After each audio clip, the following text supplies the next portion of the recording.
kung saan po nakaboto na rin po ang talent manager na si Annabel Rama.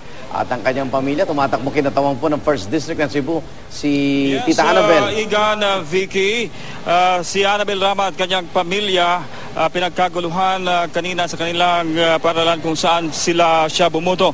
Pasado alas 9 nang dumating si Annabel Rama, kasama niya ang kanyang asawang si Eddie at anak na si Richard Gutierrez. Pagpasok pa lang nila sa Zapatera Elementary School, pinagkaguluhan na ang mga ito hanggang sa presinto kung saan sila bumoto. Hindi na pumila si Annabel at tumiritso sa loob ng presinto. Matapos bumoto, tiningnan ulit ang balota at saka pinasok sa PICOS machine.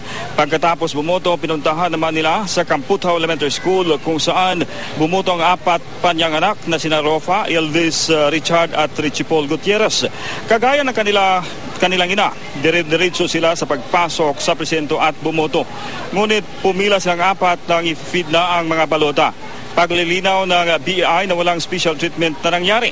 Samantala, mas maagang dumating ang katunggali ni Annabel na si former Congressman Raul Delmar sa Lahog Elementary School. Sa express lane ng mga senior citizens, pumila si former Congressman Delmar kasama ng iba pang nagnanais makaboto. Pinag-aagawan nilang Rama at Delmar ang congressional seat ng Cebu City North District.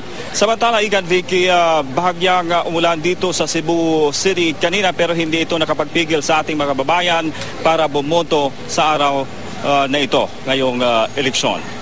Igan, Vicky? Okay, maraming salamat, Alan Domingo ng GMA Cebu.